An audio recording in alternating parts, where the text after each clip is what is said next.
Assalamualaikum warahmatullahi wabarakatuh. Perkenalkan, saya Kaila Leriana Agatha dari Prodi Perbankan Syariah kelas 2A. Di sini saya akan sedikit menceritakan tentang Perjanjian Giyanti. Perjanjian Giyanti merupakan peristiwa besar di masa silam. Situs sejarah ini hadir sebagai perekat ingatan kolektif masyarakat dengan peristiwa tersebut.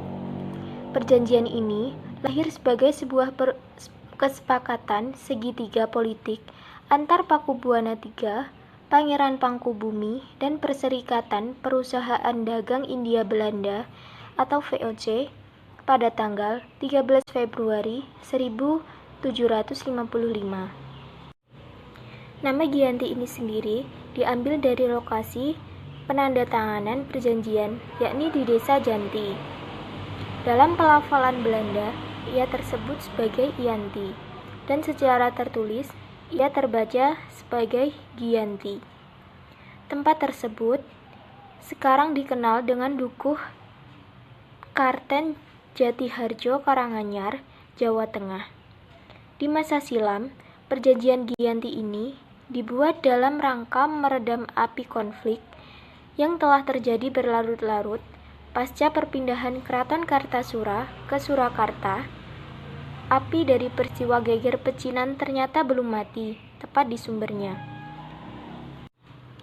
Ketika itu, Mangkubumi yang membantu Pakubuwana II dalam meredakan api konflik mendapatkan hadiah berupa tanah dari Pakubuwana II.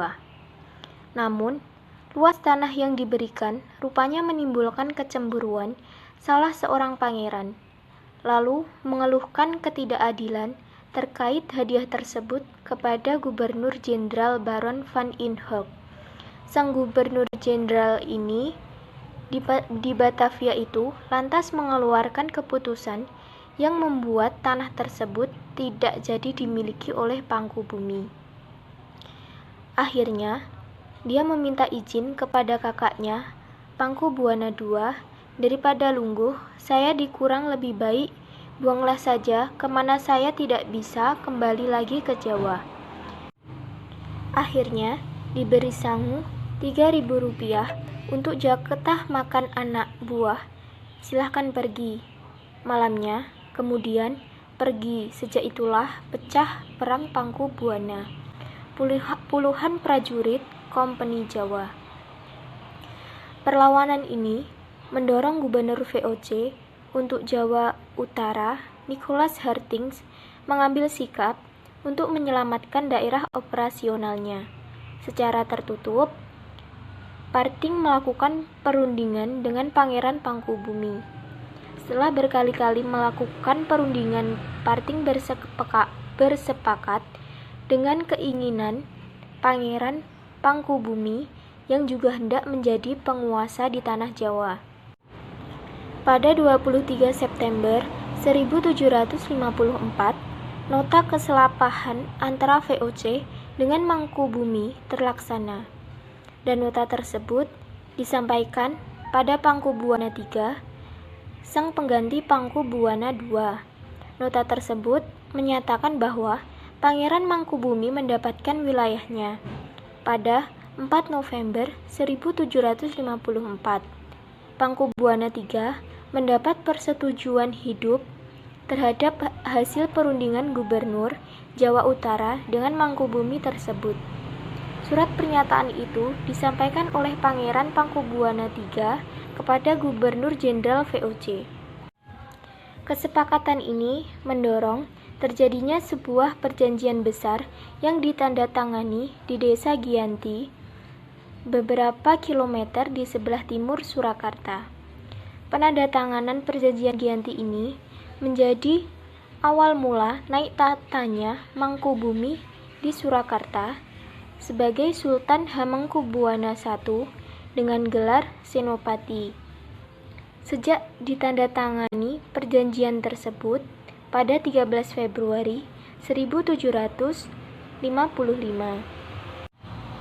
Lalu, 2 hari kemudian, pada tanggal 15 Februari 1755 itu, ada pertemuan untuk meneruskan pembagian aspek, yaitu atribut-atribut antara lain keris yang menjadi pusaka raja diserahkan pada Sultan Hamengkubuwana I. Bahasa Jogja yaitu bahasa Bagongan. Akan tetapi, keterbelahan masyarakat Jawa itu tidak terjadi seketika pasca Perjanjian Giyanti. Proses pembagian wilayah dan juga aspek-aspek lain seperti bahasa mengalami proses panjang yang berjalan seiring waktu. Jadi, tidak disebutkan wilayah mana saja yang terdapat dalam pembicaraan yang berkepanjangan itu baru selesai sekitar 20 tahun. Perjanjian Giyanti yang tidak merinci pembagian wilayah pada gilirannya menimbulkan rentetan-rentetan peristiwa. Pembagiannya itu sengaja diacak, sepertinya sehingga ada banyak wilayah-wilayah yang tumpang tindih satu sama lain. Ada beberapa wilayah Jogja, di sekelilingnya wilayah Solo, dan sebaliknya, sehingga mengakibatkan kecenderungan untuk konflik di antara dua kerajaan itu. Sementara itu, pasca Perjanjian Giyanti, Raden Mas Said atau Pangeran Sambernyawa yang dahulu membantu Mangkubumi masih terus melakukan pemberontakan seperti halnya Mangkubumi Pangeran Sambernyawa yang juga merupakan Trah Mangkubuwana turut paksa sebagai penguasa wilayah. Dalam gerakannya pada Oktober 1755, Pangeran Sambernyawa berhasil mengalihkan satu kelompok pasukan VOC. Kemudian, pada Februari 1756, ia juga hampir membakar keraton yang baru didirikan di Jogja. Setelah perang bertahun-tahun, akhirnya VOC menyudahinya dengan penandatangan perjanjian Salatiga PA 1757. Perjanjian ini membuat tanah Jawa kembali diperbaiki. Pada perjanjian ini disepakati bahwa Pangeran Sambernyawa mendapat sebagian dari wilayah Kasunan Surakarta dengan wilayah kekuasaan yang dikenang sebagai Kadipati Mangkunegara. Pangeran Sambernyawa pun berjatah tahta dengan gelar Kanjeng Gusti Pangeran Adipati Arya Mangkunegara Lonojoyo Minasejo. Keterbelahan Jawa ini kemudian hari belum berganti pada 1813 di masa Gubernur Jenderal Thomas. Dari Kerajaan Inggris Kesultanan Yogyakarta juga terbelah dengan lahirnya Pakualaman. Dengan demikian, tanah Jawa kemudian memiliki 4 wilayah pemerintahan masing-masing yang tumbuh dengan perbedaan model dan orientasi politik. Hal ini pun mengantarkan Jawa pada rupa yang beragam. Dinamika politik yang digerakkan oleh revolusi pada masa pertengahan 1945 membuat masing-masing mengalami nasib yang berbeda. Hal ini berujung pada perbedaan status hingga hari ini. Di masa Republik Indonesia, Surakarta dan Kadipaten Mangalan menjadi situs jagar budaya. Sementara wilayah Yogyakarta yang di dalamnya juga terdapat Pakualaman menjadi daerah istimewa.